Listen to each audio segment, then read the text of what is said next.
Welcome back to Under Oath. Good morning, Jeff. There's only been two guests I've ever wanted to interview. I mean, I've had a lot of great guests, politicians, sports anchors, everything. I got to interview Stanley a couple of years ago before he passed, and I never thought I'd have this opportunity, but I actually get to speak with William Shatner today. Mr. Shatner, can you hear me? I can indeed. It's a pleasure to listen to you. Well, I know you're touring the country now. You're going to be doing, I believe you're going to be, your movie Wrath of Khan is out, and you're going to be doing a Q&A after it. There is an actors' strike right now, picket lines.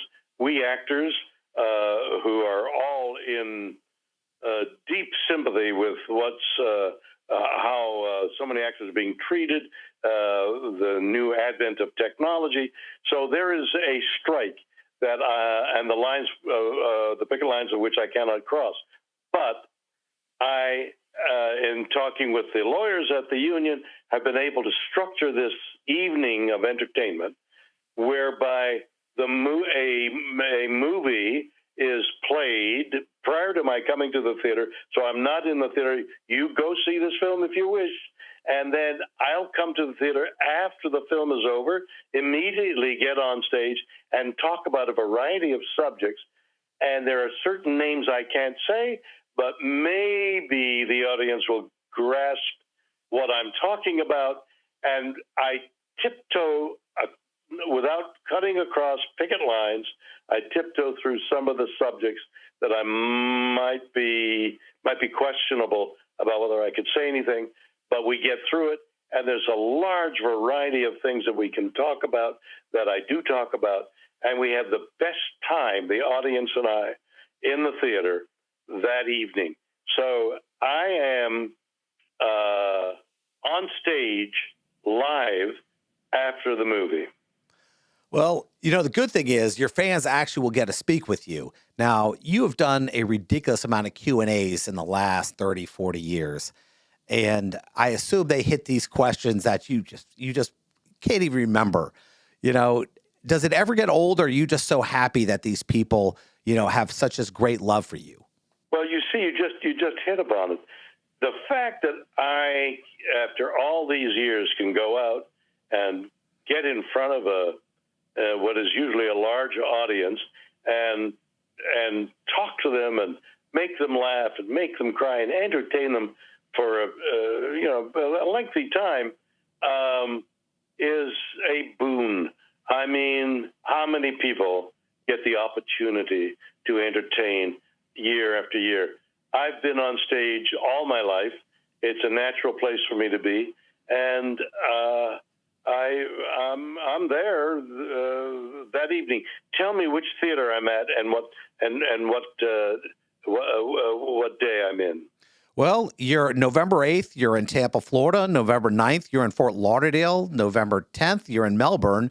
November 11th, you're in Sarasota. And November 12th, you're in Jacksonville. So you're doing a good Florida tour.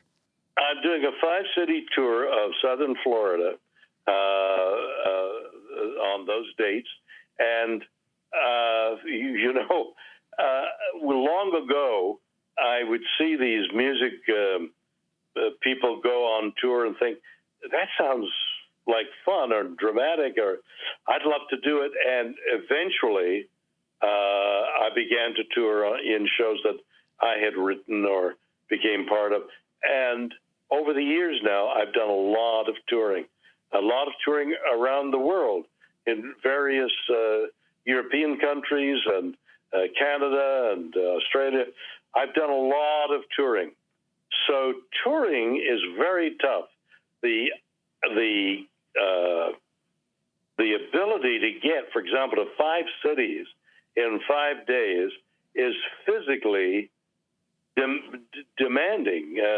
I mean, you're depleted at the end of 5 days, because what we're doing is we open in one theater and the show's over and we're out of there about midnight, and then we drive to the next town and sleep during the day as best you can, try again the next evening, get in a car and drive the next 5 days in a row.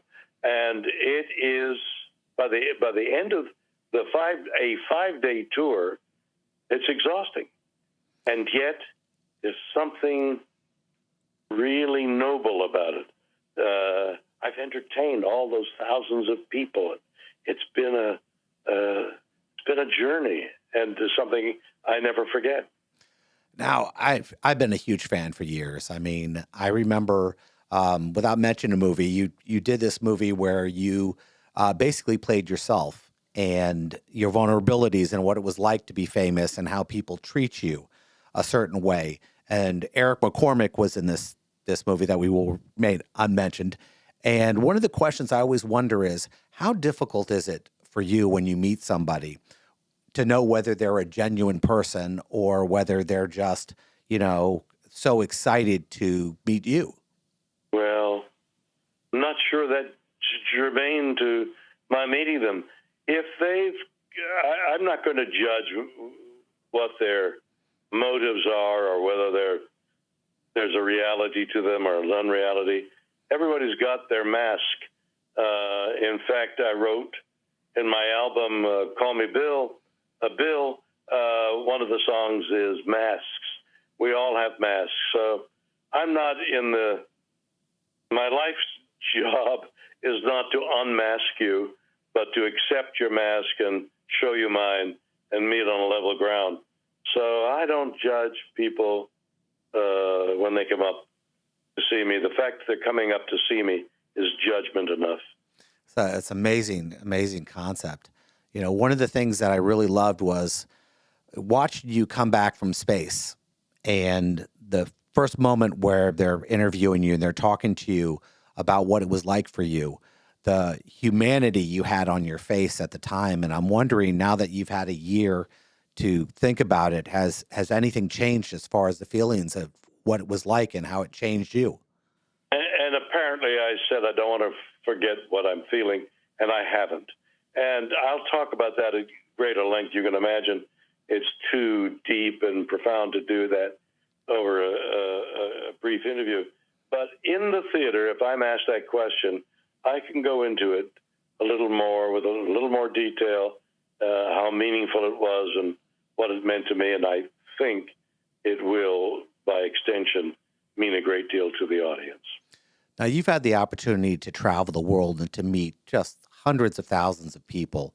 And, when you first did Star Trek, it couldn't have even been a possibility in your mind to think that this would be the life that you'd become this icon.